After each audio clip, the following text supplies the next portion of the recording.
Hi, my name is Leah Whiteman, and I'm seeking re-election for a second term on the select board. A little bit about myself. I'm a research scientist with a background in infectious diseases, virology, and immunology. I'm a wife and mother of 3 kids ranging in ages from 8 years to 16 years. I grew up in a small farming community in southern Pennsylvania. I attended college in Worcester, and we settled in Rutland nearly 11 years ago.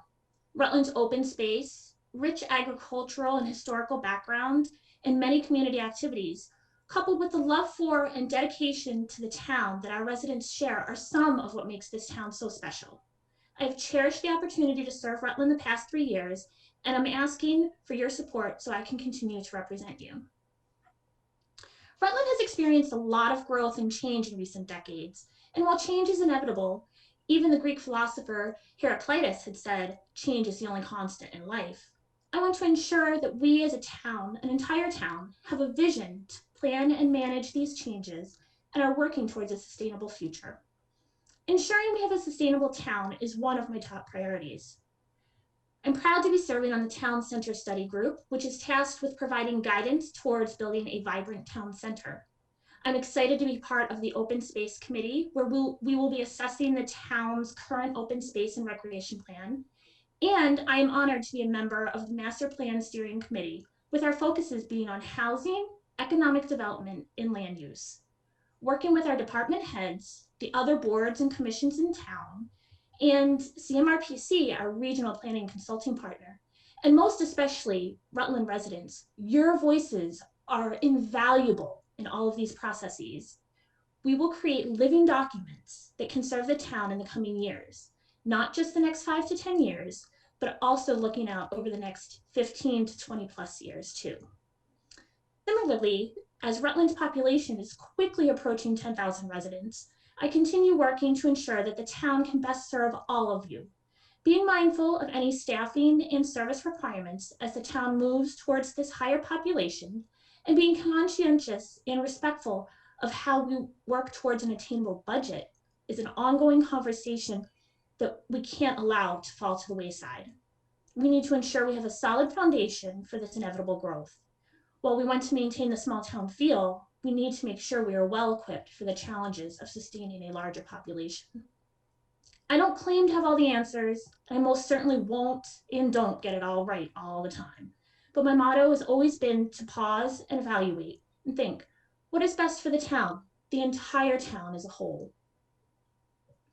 I believe local politics should be nonpartisan, and I hold no special interests other than the health and sustainability of Rutland. I appreciate open dialogue and work hard to consider all information before making any decisions. I work for all of you, each and every one of you, and your feedback to me is vitally important. I want to make sure we have subject experts on staff who are accessible and willing to assist and guide us towards this sustainability, and that we are empowering them in their roles. Again, I've cherished the opportunity to serve you all these past 3 years, and I'm asking for you to support me so I can continue to represent you with this next term. Thank you. Hi, thank you for this opportunity to speak with you today. Again, my name is Carol Benoit, and I'm running for the position on the select board. My husband, Stephen, and I grew up here in Rutland. Some of you may know me by my maiden name, Carol Willie. Steve and I attended Naquag and graduated from Wachusett, as did our 3 daughters. Our family now has 4 generations living in Rutland, and I have a personal stake in the nurturing, safety, finance, health, and happiness of my family. What better way to have a hand in safeguarding these than to have a seat at the select board's table? And it's not just about safeguarding my family, it's about our community, a community where you, your family, and my family live. While attending the online select board meetings, I can say that I have had times of frustration, times of agreement, and have had many questions. I suspect that as a Rutland resident, you have too. As a select board member, I believe that with my fresh perspective, the select board will have an opportunity to look at issues through new eyes that will look at both sides with a conservative view while making the best decisions for the town. I will learn and grow in the position by asking the right questions, working toward the best answers and looking for opportunities to be as transparent and as timely as possible with and about information for our community. This year, in addition to voting to fill open positions, we will be asked to vote for a Proposition 2.5 override. Do we vote to approve an inflated school district budget? Will our decision contribute to a significant diminishing of town services? So many ifs, ands, and buts. We as a community must put everything on a scale to find the right balance between economic stability while retaining the small town feel that is Rutland. Balancing the budget in a town that has minimal industry to help meet our financial needs instead requires that we rely heavily on personal taxes and property taxes. I understand that the town administrator has worked with all the departments to make cuts where they can be made, but it still isn't enough. As a member of the select board, I look forward to digging deep to find where the financial disconnect is and to work diligently to get out of the hole and find a way to keep us out. If the town overrides or votes not to override, it won't matter if we are not resolute in ensuring that we don't continually get ourselves into the same situation. On May 10th, you will vote for 2 select board members that you think will best represent you. These people should not be ones that entice your vote by making promises to make specific things happen. Even though I expect that all of the candidates, myself included, have a list of these things, in reality, the board is a team that must have no personal agendas. Instead, consider a person who will promise to do their best for the community and to give it all she has. Finally, I have a professional model. Always leave a place better than how you found it.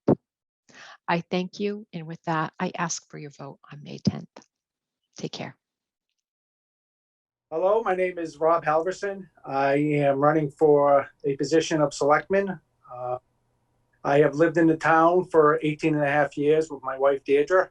I've had 4 children who have gone through the Wachusett school system. I'm a retired Worcester firefighter with almost 24 years of service. And prior to that, I worked for the Worcester County Sheriff's Office. I've decided to run for selectman. Number one reason is because of my taxes. I believe my taxes are extremely high. And the reason for that is because of the lack of business and industrial businesses in the town. I believe that should be a number one priority for the town to offset the taxes on its residents. According to the 2019 assessment brochure that I looked at on the town website, there are only 41 businesses and industries that are assessed in the town. The rest of the taxes come from the residents. I'd like to see that offset. I believe that the Rutland Heights should be utilized for business. I know they are looking now at 55 and older community, which would be also great. Because it would not put extra students into the school system, but it would also tax the fire and police departments, which if we do not pass an override, we'll see drastic reductions. I do not believe in the 2.5 override. 2.5 override is forever. Our taxes will go up and not come down. So I would recommend that the school budget go back to the school committee and get reworked out. I am like to see the town utilize its farmers, maybe set up a farmer market or a farmer festival where the farmers in this town can utilize a certain area to sell their products back to the community. I think this would also help offset the taxes. That is my big concern. That's why I'm running is taxes. I'd also like to see a water commission set up, a water and sewer commission set up. We haven't had that done. My water and sewer tax bill, I'm sure like everyone in the town, has gone up significantly. So I'd like to see some kind of commission formed to address that problem. If I am elected, I will always tell you the truth. I will never vote on an item that I am not fully educated on. And I will always be there to listen to your concerns. And I will 100% be working for you. Thank you. Hi, my name is LaBelle, and I have to say I am not a politician. This is a completely new endeavor for me. What I do have is many years of life experiences to bring to the table, not to mention professional experience as a nurse in many settings. We have a wonderful town and community, and that can be seen through the growth that we've had within the last 20 years. Many people truly want to be here. However, with and without growth, we will have challenges. Given the last year of the pandemic, we have had to make many changes to accommodate our needs, personally, professionally, municipally, financially, etc. For one, I do applaud the town team for one person did not do this alone, for what they have accomplished throughout this time to keep things moving forward. But nothing is without opportunities to improve. Having said that, part of that improvement needs to include looking at our business growth in our town. This needs to be done with some creativity and open-mindedness. We are also an agricultural community and should never lose that touch. That's part of what makes us special. But what our size lacks, we gain by being part of a bigger community, the Wachusett region.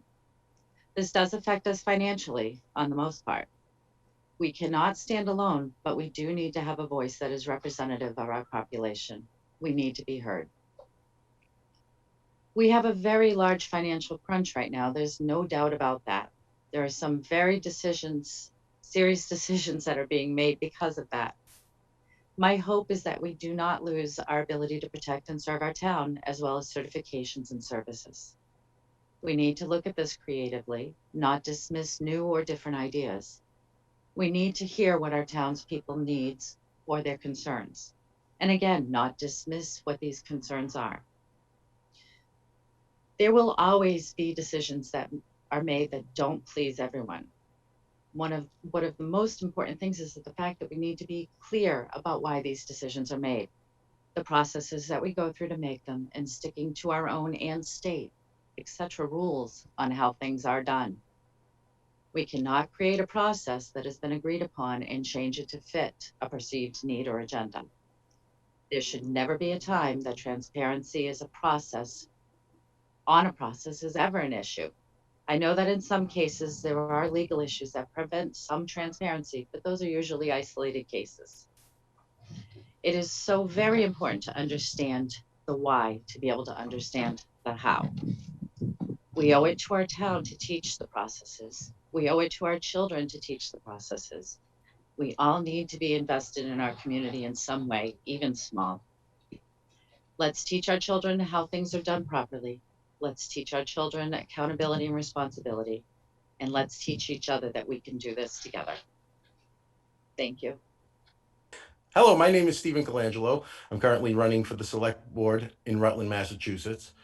I was born in Worcester, Massachusetts. I was raised there in a large, extended Italian family, which was the stereotypical loud, boisterous Roman Catholic family that you can imagine from all the movies. So I am too loud and boisterous, unfortunately, but it works to my advantage sometimes, and sometimes it doesn't.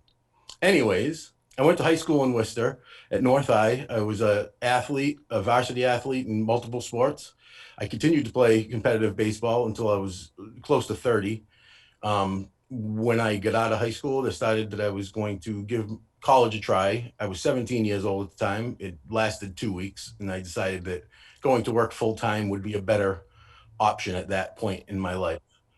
Unfortunately, my mother was diagnosed with cancer when I was about 21, and I never went back to college. I kept continuing working full time, made bad decisions in life, turned myself around, got a better job, met a woman I love. We got married in 2001. We moved to Rutland 2004. We have 3 wonderful children, twins that will be 17 this year, a boy and a girl, and another girl that will be 13 this year as well. While we've been in Rutland, I've been a active member in the Little League. I coached multiple seasons. Whenever my work schedule would allow, I would do the coaching, and if I couldn't, I was always there, and I would help out with practices as much as I could, even if I wasn't a active coach. I've been coaching and teaching and training people my whole life in my jobs, so I enjoy that very much. I love passing down my wisdom. I'm very talkative, so that is a way for me to talk a lot while I'm working, which is good. And like I said, I was in the restaurant business my whole life. I don't know if I mentioned that part, but I was, and I love it. The food service industry is a passion of mine. I truly love it. I owned my own restaurant for 6 years, and unfortunately we sold it. It was time to sell because I do not like myself while I work in the restaurant business as much as I like the restaurant business. So fortunately, I sold it right before COVID started. And I've been doing stuff around the house since then. So currently I don't have a full-time job. I run DoorDash, which I love. It's a great way for me to be in the food service industry, help people out in the food service industry. I love going in and just being able to help people. And that's why I want to do this. I want to be able to help the town and the community. I think Rutland's a beautiful town that sometimes gets a bad rap. And I think we could do better.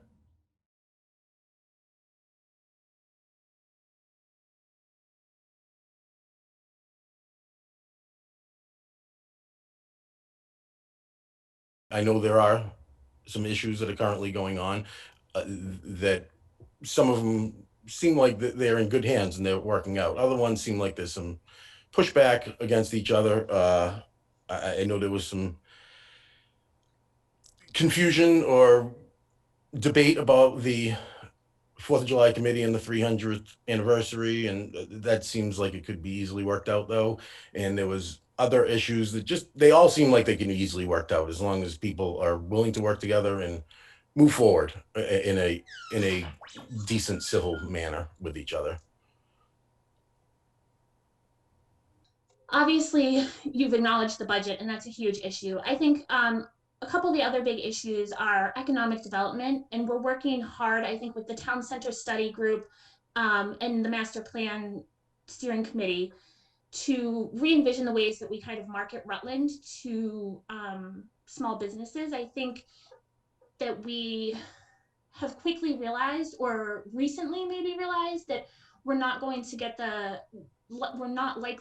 the industrial draw that we had maybe hoped we would get. We just don't have that highway access and everything. So what can we as a town do to support small businesses, and whether that's feeding in with the agritourism, the tourism aspect? I think through the pandemic, we've experienced a lot of day trippers and people coming to Rutland from Central Mass for the different trails, the state park, the prison camps. And so how can we capitalize on those visitors and make the town a viable spot for small businesses? I think that that's kind of one of the big things. The other thing is kind of and I talk about this in my speech a little bit, is the sustainability and managing the growth of town.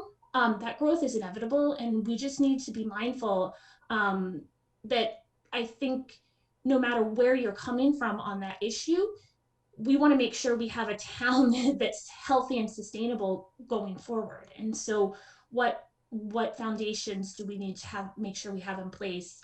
And that's everything from environmental to financial to land use to everything. So I think the master plan is working with that a lot.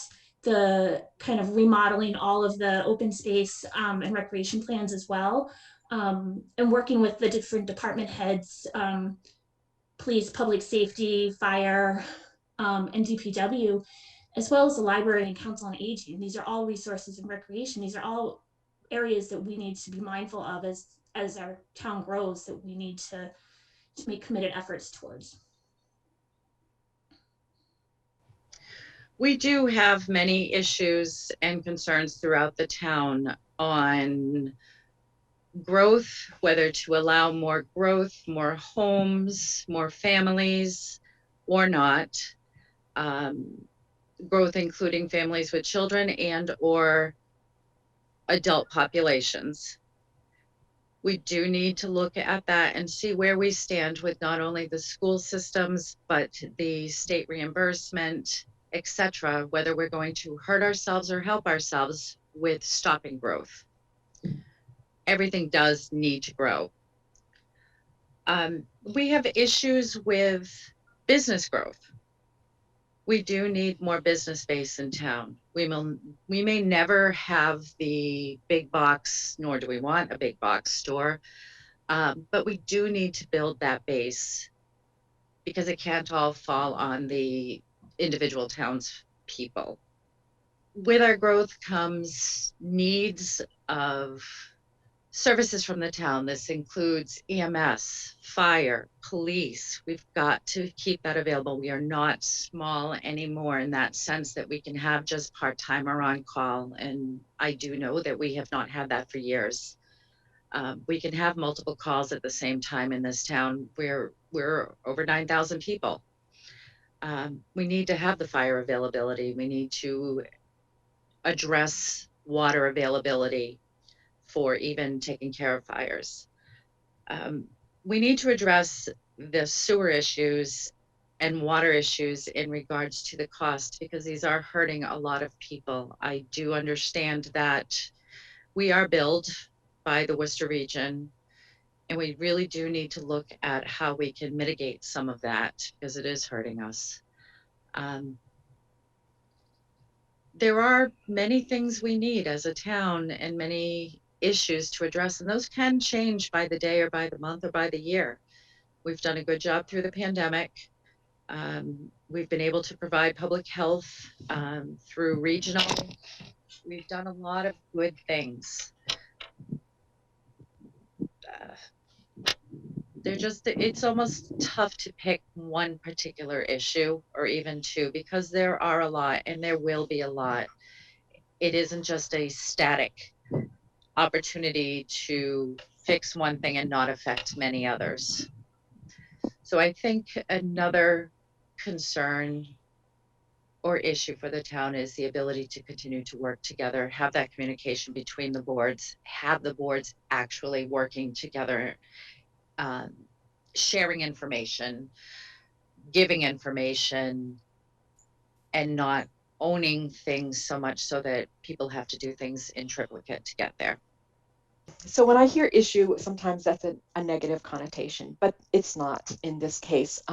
I think there are some incredibly awesome issues that are on the town's mind right now. One of them is a town charter, and the other one is center planning. And I think that both of these opportunities are exactly that, opportunities to look at the growth of Rutland, what we can do. I've heard people talk about light industrial.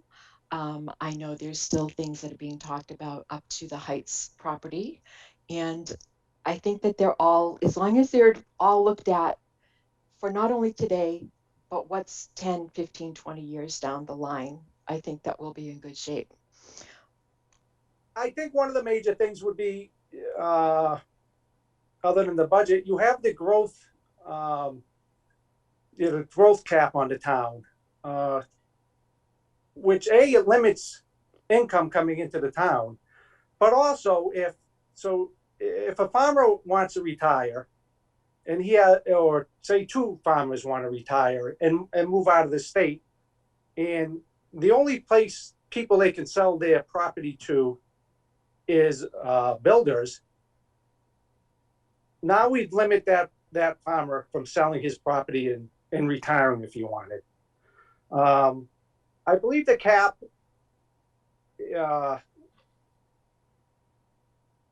hurts the town by limiting the amount of taxes and revenue we can increase. And the farmers are stuck if they wanted to sell their property because they wouldn't be allowed to sell it to a developer.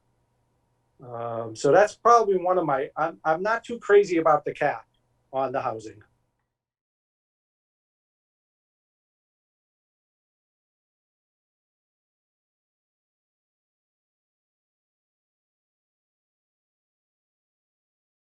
Down the road, whether that be 5 or 10 years, I don't think that we have the option to be a true business center.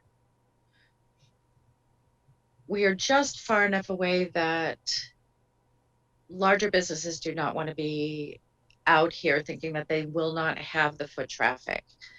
But we do need to attract more. I do believe in some of the adage of if you build it, they will come. There are certain things that will apply to. I hate the term bedroom community, but we are a community that is away from the city and the hubbub. Our sidewalks do roll up at a certain hour and it's quiet. We need our agricultural base. Again, as I stated before, that is part of what makes us special. Some of our open space, some of our teaching, the animals, the vegetables, things to make handmade and or otherwise, that is who we are. And if we change that too much, the attraction to be here may lessen. We do need a little more growth. We need to look at our numbers. We need to keep our finger on that pulse to see what is required. But down the road, I do see us as still being a smaller community, hopefully a little more self-sufficient. That is definitely a tough one to achieve. But I don't see us getting big. We do need to support our businesses, though. We do need to bring more business in, even if it is on the smaller side. I don't think there's anything wrong with being a business center town. I'm driving a lot. I'm in other towns a lot, and I see other towns that do have bigger populations, but they still have that small town feel, like Chelmsford or Upton, not Upton as much, but like Hudson. Like they have that small town feel, but they're active in business. There's businesses going on. There's things happening, which I know Rutland is a lot smaller and it's a lot sleepier. Bedroom community is a very good term to put it. I never heard that before. But it is, Rutland is a sleepy town, but it is a beautiful town. And I think if people see it, they'll be able to appreciate it more. And businesses coming here would be great, but not things that are gonna change the dynamic of the town so much that no one will want to be here. We need to keep it folksy and homesy, and there's ways to do it. I guess is what I'm saying. So I'm sorry, we'll go back to that. I do think that we should be looking towards the future and seeing what we can become down the road, and that might start with a nice hard look at Rutland itself and what can we do to improve ourselves, like what you would do if you were trying to improve yourselves. Find your weaknesses and improve on them. I do not want to see more industry. If it was industry, like I said, the term light industry is certainly something that it could be discussed. We don't have the infrastructure for that, anything more in Rutland, and honestly, I don't want to see this grow. When I originally lived here, we had 3,000 people in town. I knew everybody. Now we're getting close to 10,000 in town, but it still feels small. And I personally would like to have it stay that way. I would prefer to not use the word bedroom town. So if we could come up with another description of Rutland other than a bedroom town, that would be incredibly great.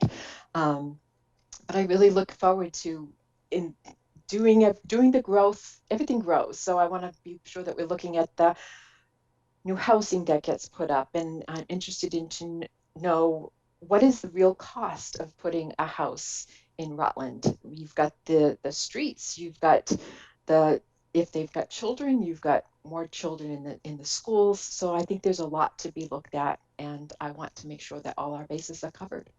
I'd like to definitely see more business come into town. I mean, we have another development going into town.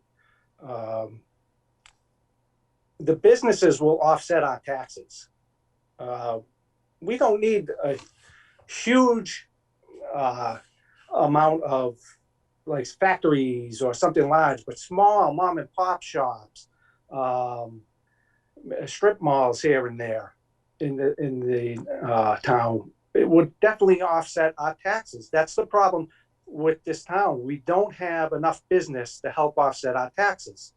Um, I read a business article in the Worcester Business Journal, I believe it was from 2019, which stated that only 2% of our tax revenue comes from business. 2%. That means 98% of all the revenue coming into this town is taxed on its residents. We need to offset that.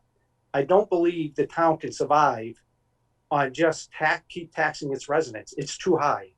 Um, that's why I am pushing, and if I get in, to invite businesses into town. I believe that the Rutland Heights right now is looking at a 55 and older community, which would be great because we wouldn't have more students going into the school system.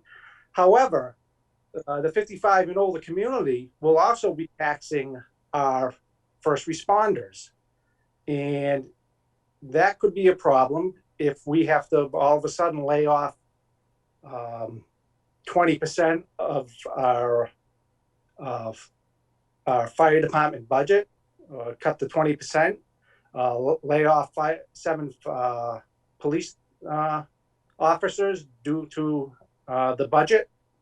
So my number one concern with the town is to invite businesses into Rutland. We have a wonderful community. We have a growing community. And I think businesses would be lucky and appreciate establishing a business in Rutland. Yeah, I think this is another really good question, and one that I think we're kind of self-struggling with a little bit as a town, right?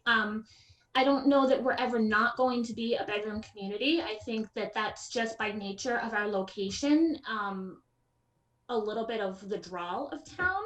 I would like to see the town personally capitalize a little bit more on the outdoor and outside recreation aspects that the town has to offer, and somehow tie that in with the economic development piece. We have the rail trails, we have the state park and the prison camps. We have a lot of conservation, a reasonable amount of conservation land in town. So kind of coupling all of those together and realizing that those are drawing people to town, but what businesses could that type of draw support, I think is important. So I don't necessarily think that we have the traffic to be a major commercial industrial center or anything, but I would really like to see more small businesses that are able to provide services to residents as well as our visitors.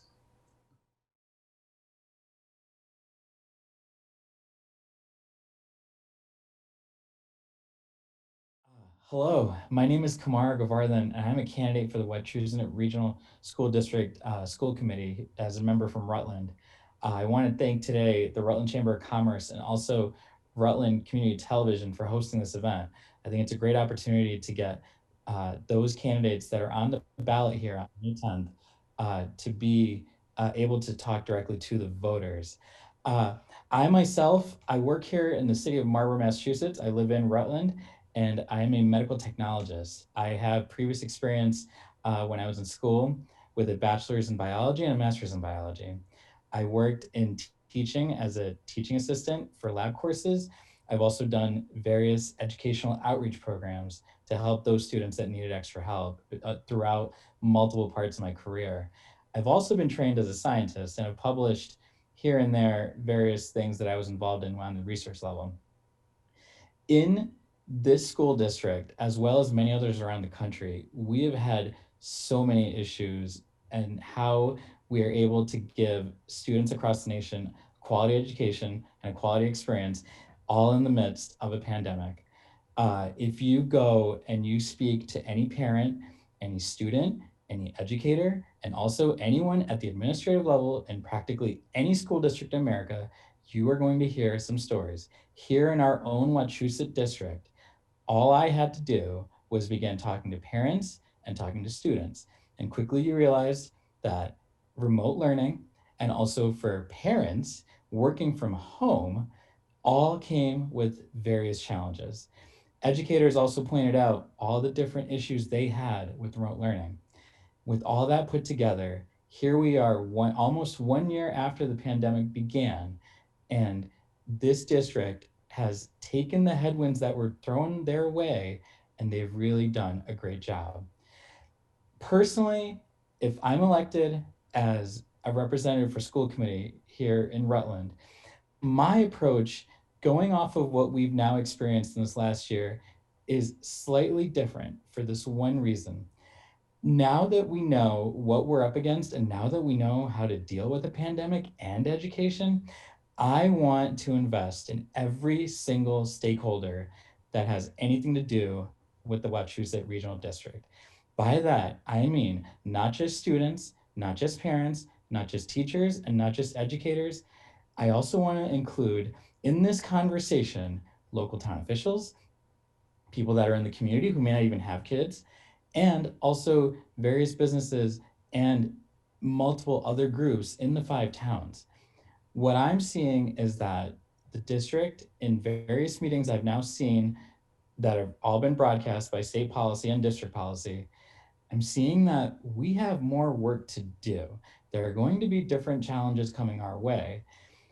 It is not that they're all bad challenges, but we are going to have to look at them with multiple vantage points and just stay away from looking at them in just one lens. Here in the town of Rutland, I want to bring to everybody's attention what was released recently in a press release.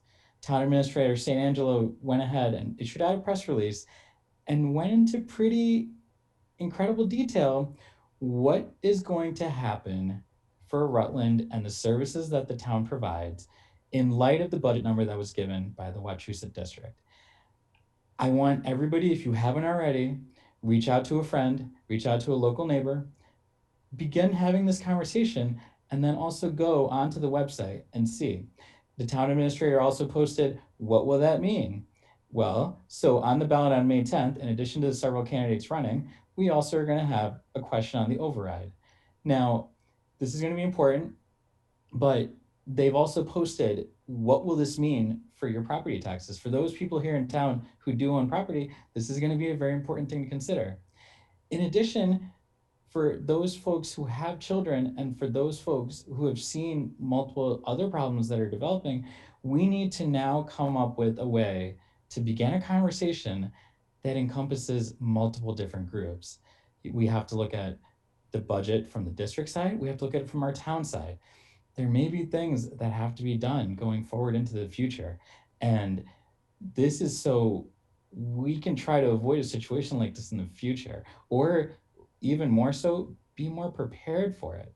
I don't know how many people I've spoken to recently who all felt, how did this happen? And how did we get here? Maybe there's a bit of shock coming out of a pandemic, but it's a very important question to address. Additional questions we're going to have to look at are, how is the school committee arranged? How many folks and members come from every one of the 5 towns? How is the public viewing the school committee? That's an important question.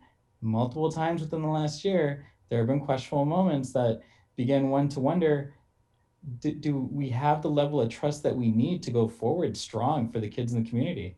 These are all questions that we're gonna have to answer. With my approach as being just a person observing this so far. I am not affiliated with any school. I'm not affiliated. I have a daughter who just turned 2. My approach has to do with the fact that I want multiple people on the conversation. And even on this election on May 10th, I'm looking at the list of candidates. They are a very nice group. I've had the pleasure of meeting some of them. And going forward with the school committee, I want this to be a dialogue amongst all of us. So as you for a voter, I want everybody who's going to vote, first of all, I want you to make a plan. Second, I want you to research each one of these candidates. I want you to find what speaks to you. And I want you now to be in the mindset of how do we move forward to make sure we're doing what's best for the kids in this community. On May 10th, I would be honored to receive your vote for school committee member here from Rutland. We have a lot of work to do, and I think it's time that we all get back to work and move forward to make our community even stronger and make our schools even stronger. Thank you for your time. Hi, everyone. My name's Brett Beardmore, and I'm interested in running for the school board committee. If I'm selected for this role, I will be open-minded and willing to learn while offering help wherever I can. My goal is to make this a long-term commitment to the school board committee. I've been in Rutland in Massachusetts about 5 years, Massachusetts about 7 years. We committed to Rutland. You know, we've fallen in love with this town from the holidays, 4th of July, Halloween. It's been really special. And I really feel this community deserves the best. And I want to give everyone my best effort. I have 2 young children. I have a 5-year-old daughter, and I have a boy who's in 1st grade. So they're both in the school system. See, my background is in the sciences, so I'm educated and trained in regulatory affairs. So I understand the process of what the FDA expects when it comes to getting drugs approved, how they're manufactured, things of that nature. So I have an education. I have a master's of science in biotechnology from Johns Hopkins. My undergraduate's from University of Maryland, College Park. I'm originally from Maryland. And I work for Merck. My wife and I feel that, you know, the last couple of years because of COVID, you know, the school committee has had an extraordinary uphill battle to climb, if you will. And I feel like my science background could add value and bring a different perspective to the school board committee. I know we've worked through a lot of that, but there's still more to do. And obviously COVID's not going away. So that's something that I really, really feel strong to bring to the table. So throughout my life, you know, the 2 biggest traits that people have told me about me is my attitude, my positive attitude, and my willing to help others. Those are 2 key traits that I think also will shine well if I'm selected for the school committee position. And the only real ending point is that, or I guess, sorry, I should say 2 ending points is, you know, I did volunteer for the open position in January. I did meet and go before the select board, and I received a lot of positive feedback from the select board. I didn't get voted in, but the positive feedback I got from the select board really made me think that I was on the right track and that I really should add value, and that's why I'm continuing to run. The other key point to leave is I understand that most people for the school committee have an education background, and I do not have one. I really feel that this difference will bring a different perspective. So thinking outside the box, different approach to some of these challenges that the way they're normally done. So yes, it's different, but I think it's a good opportunity to take a different approach and go outside the box a little bit. So thank you for considering me for this opportunity and as for the school board committee. And I do hope you'll vote for me. Thank you to everyone that's been involved in putting on this candidates night. It's unfortunate that it must be virtual this year. I wish we could have had it just as we used to, and hopefully we'll return to such next year. My name is Mike Pantos Jr. As you may know, my family has been involved in representing the residents of Rutland on not just the Wachusett School Committee, but also the Bay Path School Committee and my father was active on the select board for 8 years. Being a town resident all of my life, I have seen our town go through a lot of changes over the years, and I am very passionate about representing all residents of Rutland. No matter their viewpoints, I will take everyone into consideration in my decisions. I strive to bring accountability, integrity, and responsibility to the district. As you may know, I was appointed by the select board and have served already on the Wachusett Regional School District School Committee since December of 2020. If you've watched any of the meetings, you know my stance on both things, and I'm one of the few that have stood up to get our schools open. It is one of my goals is to help improve the quality of our learning environments, and that includes making improvements to the HVAC systems in our schools, much of which progress has already been made this year. I bring my expertise and experience as a controls engineer to the facilities and security subcommittee, of which I've also attended every meeting since I began my time. My mission is to improve the schools for everyone, to represent all residents of Rutland, parents and students alike, and to bring the focus back to the students who have been ignored for much of the past year in some of the decision-making progress. I ask for your vote on May 10th. Thank you.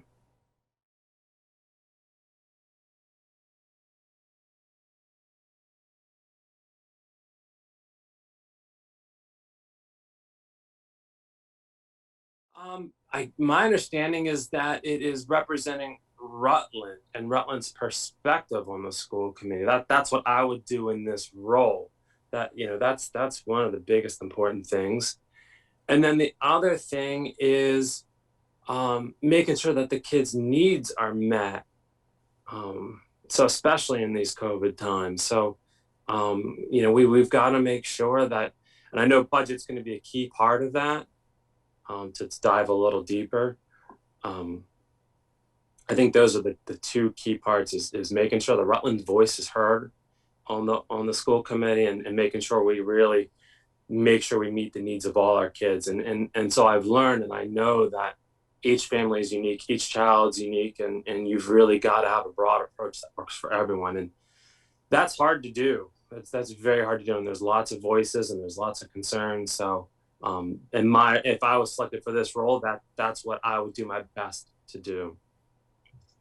The most important duties of the school committee is to represent the residents of our towns and make sure that every child has the opportunity to a fair and equal education.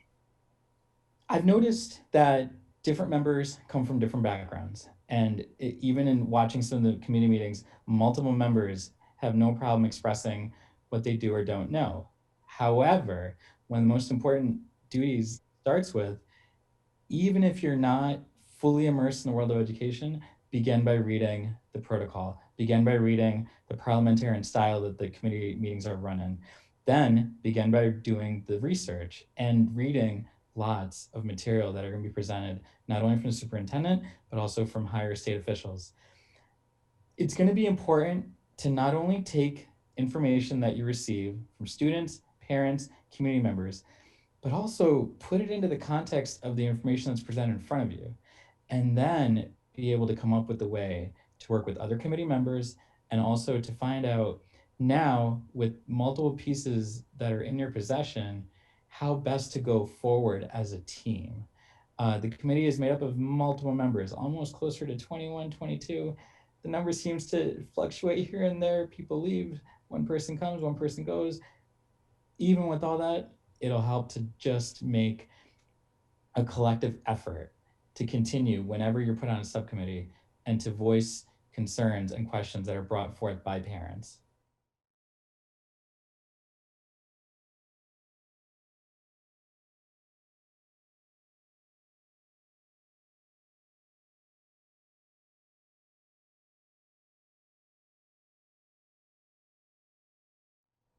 Given that this has been my first year being involved with the budget process, it has definitely been eye-opening and I've learned a lot.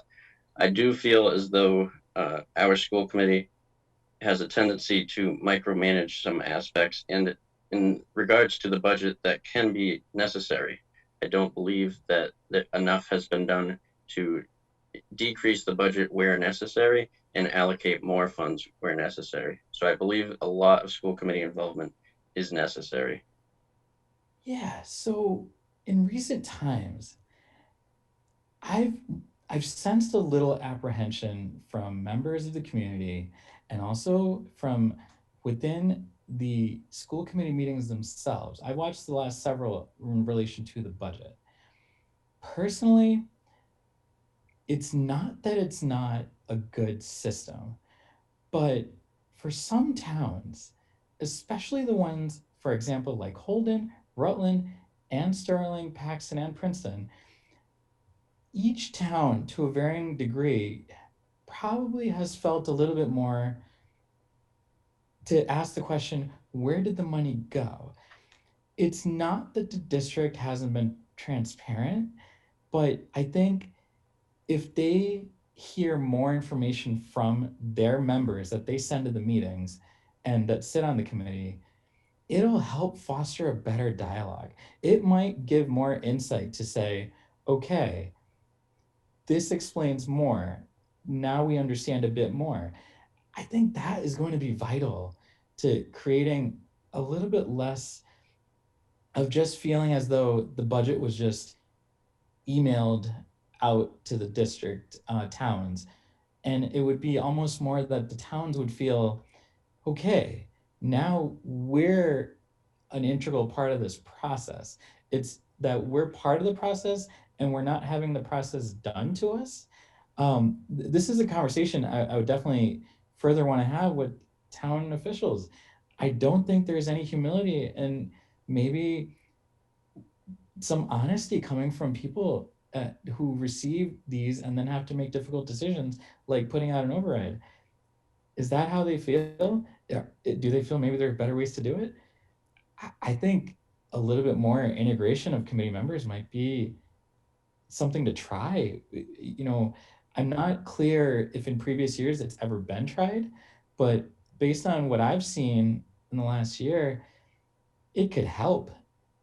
That's a tough question, you know, especially with the budget constraints that we've gone through. My personal opinion is I think staying the way we go is fine, but we do need to make sure that it's value added. So when we do use monies, it's used appropriately.